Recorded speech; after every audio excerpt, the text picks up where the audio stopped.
Одоо экологид ээлтэй төлөвлөлт хийх шаардлагуудыг зайлшгүй тусгаж өгөх хэрэг одоо шаардлага нөхцөл бий. Энийг тусгаж өгөх нь одоо өөрөөр хэлбэл зам гүүр барих нь хэн нэгэн хүний одоо сайн дурын үндсэн дээр хийгдэх ажил биш. Харин энэ маань зайлшгүй хийгдэх ёстой ажил болж тусгаж өгөх, сууж өгөх юм байна. Судлаачид Монгол улс яг хуучин загвараар буюу хоёр талдаа өргөс тортой төмөр зам барьвал ямар сөрөг үр дагавар гарахыг тооцож үзжээ.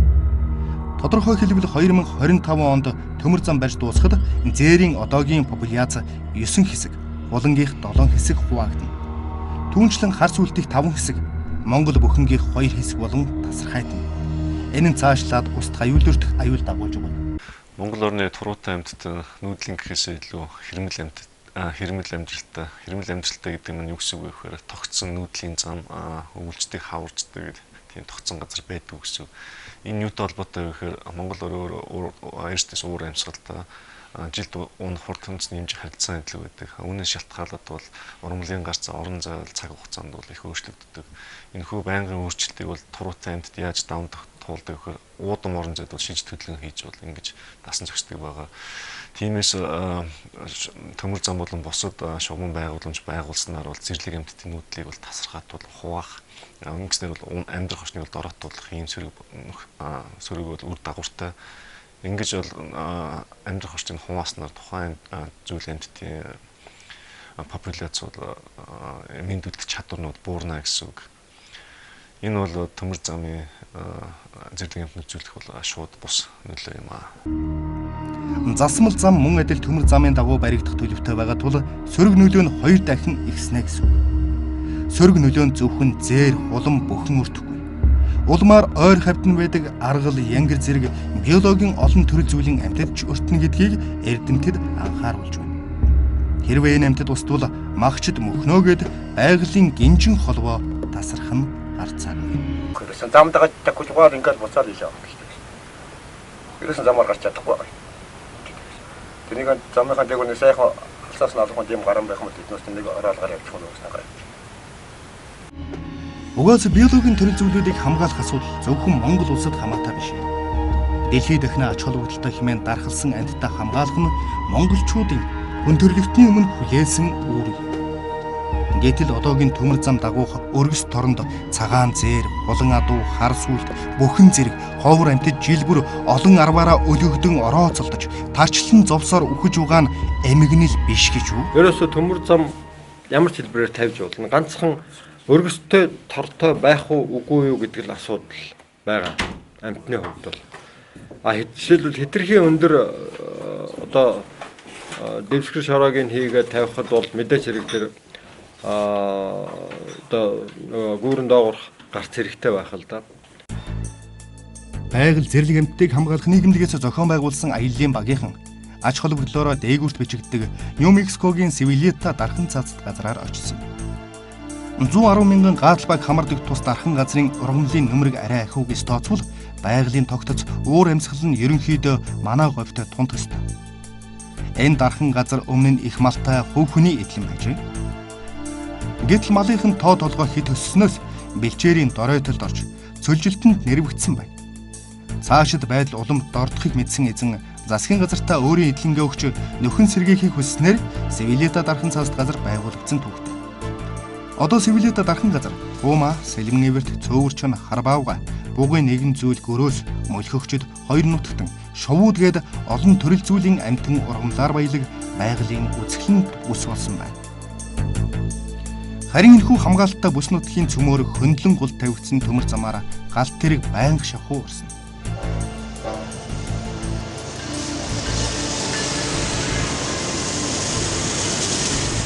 Чухам үүнтэй холбоотойгоор дархан газрын амьтдын нүүдлийг зохицуулах, галт тэрэг нь дайрагдаж өгөхөөс сэргийлэх асуудал тус муж улсын хувьд чухал асуудлын нэг байна. Севилиета дархан цаасд газрын Або хавцлыг холбосон энэ төмөр замыг тавихтаа голын урсгалыг чөлөөтэй болгохын тулд нэлээд өндөрлжээ. Мөн зэрлэг амьтдын нүүдлийн гарцыг барихтаа хангалттай өргөн талбайг хамруулан товчуулсан байгаа биз? Төмөр зам барихын өмнө байгаль орчны амьтан ургамлын төлөв байдал гээд бүх талын судалгаа үнэлгээ хийдэг. Америкт 7 том төмөр зам байдаг. Бүгд хувийн компаниудын мэдэлд байдаг. Иймд төмөр замын компаниудыг гарц хийлгүүлэхийн тулд бид бас шахалт үзүүлдэг. Мөн төмөр замын төслүүд дээр олон салбарын төлөөлөл зэрэг оролцдог.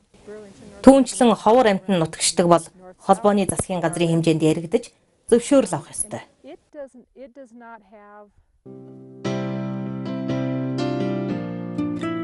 Жишээ нь төмөр замын зурвалсын дагуух энэ торон хашааг аргал хоныг зам руу оруулахгүй тулд татсан байна.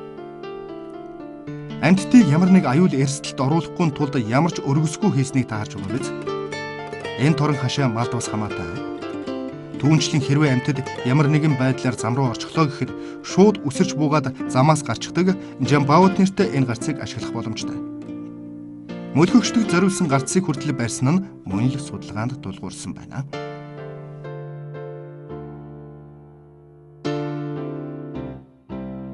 Монголчууд байгалаа түшиглэн аялал жуулчлалыг хөгжүүлэхийн тулд зэрлэг амьтнаа маш сайн хамгаалах хэрэгтэй. Энэ нь эргээд эдийн засгийн хөшүүрэг болдог.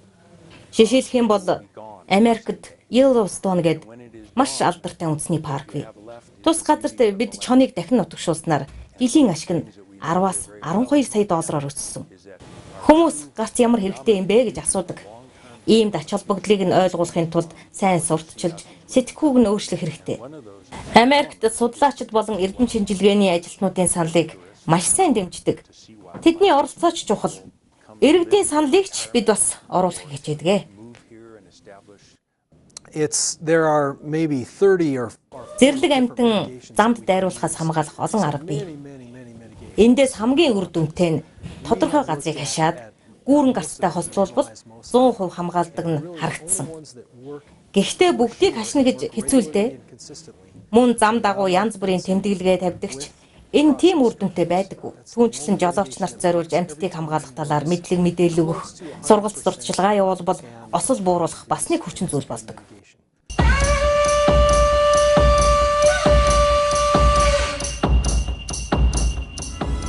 Монголын уул уурхайн салбарын хөгжил сүүлийн хэдхэн жилийн дотор асар хурдтай дэвжин дээшилж байна. Улсын төсвийн орлого, зарлах хийгээд улс орны хөгжил монголчуудын амьдрал уул уурхайн салбартай салшгүй холбоотой болоод байна. Харамсалтай нь уул уурхайн хайгуул ашиглалтын үйл ажиллагааны улмаас үүссэн газар хөрсний эвдрэл, байгаль орчин, экосистемийн доройтол хүмүүсийн тэр дундаа нутгийн иргэдийн амьдралын тогтсон хэв маягийг өөрчилж эхэлжээ. Шинээр бий болж байгаа бидний хүсээгүй энэ ертөнцид уугуул иргэд дасан зогцох, үлдсэн твчиж амьдрах, эсвэл дайжин нүүхээс өөр сонголтгүй хувилбар үлдэж байна. Үнэн дээр уул уурхайн хөгжлийн хохирогчд нь ганц нутгийн иргэд малчд биш юм. Олборлолт ашиглалтын явцад зэрлэг амьтад жигүүртийн шууд гээд биологийн олон төрөл зүйлүүд дайжин дөрвж, зарим нь бүрмөсөн устж угаад ларах гашуун түүх бичигдсээр байна. Энэ асуудал монголчуудын хувьд халагламар баримт биш гэж юу? Энэ ажлыг бол бид нар бол зайлшгүй хийх ёстой. Ямар нэгэн бэрхшээл тоочоод гэдэг юм уу? Шалтгаан гаргаж ирээд хойшлуулад байх юм бол энэ бол одоо алс ирээдүйдээ бол биднэрт бол асар их тийм хор хохирол авчирч болох үеч хувийн компани байлаа гэсэн тухайн орчиндөө бид доктортой үр ашигтай бизнес эрхлэхийг хүсэж байгаа. Тэгэхээр тэнд бидний бизнесийн үйл ажиллагаанаас болж одоо Монгол улсад маань нутгийн иргэдэд маань хор нөлөө үзүүлээд бид хожих юм шиг биш, бид нар давхар хохирно. Ийм учраас яг энэ ажлыг бол бүгд хийн. Монгол орн дэндүү баян, дэндүү баялаг улс юм. Тэр дундаа Монголын говь алт эрдэнэс ашигт малтамлаар баялаг төдийгүй. Амьтан ургамал биологийн төрөл зүйлүүдээр нэм баян онцгой бүс юм. Харин одоо үүсгэж задлсан энэ бүс нутагт дэд бүтэц уул уурхайн салбарын хөгжил өчтөрн орж эхэлсэн. Хамгийн гол нь баялагаа ашиглахдаа бид ард түмнийхээ эрхийг цаашлаад амьтан ургамал гээд байгаль орчноо хамт хамгаалж сөрөг нөлөөллийг нь аль болох бууруулах талаар онцгой анхаарах нь тун чухал байна. Шинээр баригдаж байгаа төмөр замууд дээр зэрлэг амьтдад зориулсан нүүдлийг одоо саад болохгүй байхаар тийм гарц байгуулах ажлыг бол санаачилж байна.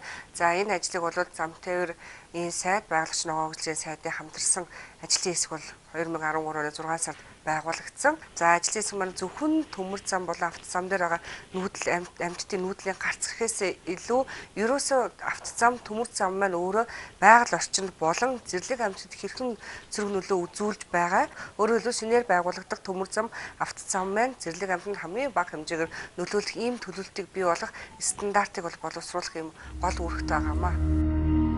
Үнэн дээр өнөөдөр нүүрсний тээврийн цуванаас гарах дуу чимээ тоос шороонд амьд амьтан байтугай хүн мал твчиж амьдрахад бэрх болсныг бид мэднэ. Түүнчлэн хүнд даацын машинууд тасралтгүй цуграх зам дагуу мал амьтан зориулсан нэгч гарц байхгүй байгаа нь тулгамдсан асуудал. Мал амьтан бол зам дээгүүр бол хүнд найзтай шилжих гардаг. Тоормс гიშгээд энд бол ас холоос тоормс гიშгүй бол тоочтой тоормс гэх юм тийм ойлголт байхгүй. Төсөлтэй холбоотой шугамд зүйл болох одоо энэ ялангуяа оюутлагаас гашуун сугаатын чиглэлд одоо тавьж байгаа 105 км засмал замын дагууд бол бид одоо энэ хулан хар сүлтийн нүүдэл шилжих хөдөлгөөнийг саадгүй байх үүднээс бол одоо энэ нөхөн гарцуудыг хийх ажлыг төлөвлөлөөд явж байгаа манай нөлөөллийг бууруулах хамгийн том арга хэмжээний нэг хэлбэр байж байгаа. За энэ нөхөн гарцууд бол одоо альж талаасаа тэнгэрийн хаяа харагдахаар хамгийн багадаа нэг 50 орчим метрийн өргөнтэй тийм гүүрэн гарцууд байх болно. Чамгүй хөрөнгө шаарддаг гүүрэн болон нүхэн гарцыг барихад уул уурхайн компаниудын санал санаачлаг, итвэх зүтгэл, байгалаа хамгаалах гэсэн үнэн сэтгэл маш чухал байгаа юм. Нэг үгээр хэлбэл Монгол тавигдаж байгаа автозам, төмөр зам дагуу гүүрэн болон нүхэн гарц барьж мал амьтад цаашлаад хүн ардын аюулгүй байдлыг хангахад уул уурхайн компаниудын оруулах хувь нэмэр нь энэ салбарынхны нийгмийн өмнө хүлээсэн үүрэг гэд ойлгочихж болно.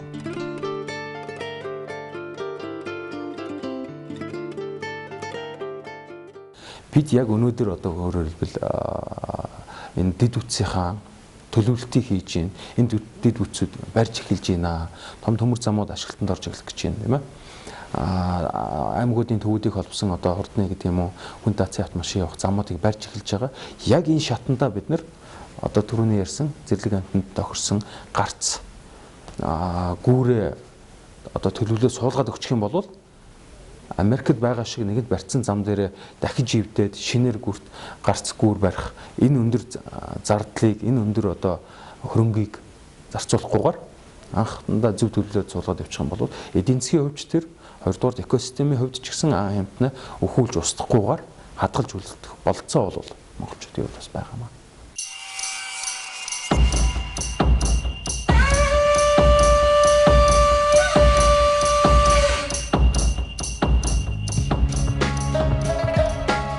Монгол улсын хүн ам улам бүр өснө нэмэгдэж, замын ачаал ихсхийн хэрээр бусад орондоо тулгараад байгаа автозамын усал зэрлэг амьтдын шилжилт хөдөлгөөнийг зохицуулах асуудал өнөөдрийнхөөс ч илүү хурцаар тавигдах нь мэдээж. Яг одоо ч бид өргөс торонд өлөгдөж өгсөн зам дээр дайруулсан мал амьтдын сэгзэн тарчлан зовх амьтдын аврал ирсэн өрөвдмөр төрхийг харж байна. Хамгийн гол нь үүний цаана хүний амнаас байгалаа хамгаалах ногоон хөгжлийн тулгуур бодлого байгаа гэдгийг мартаж болохгүй. Энэ ч утгаараа дэд бүтцийн салбарын хөгжлийн бодлогод зэрлэг амьтдаа хамгаалах асуудлыг анхнаас нь тусгаж оруулах, хамтд нь хэрэгжүүлэх асуудал монголчуудын хувьд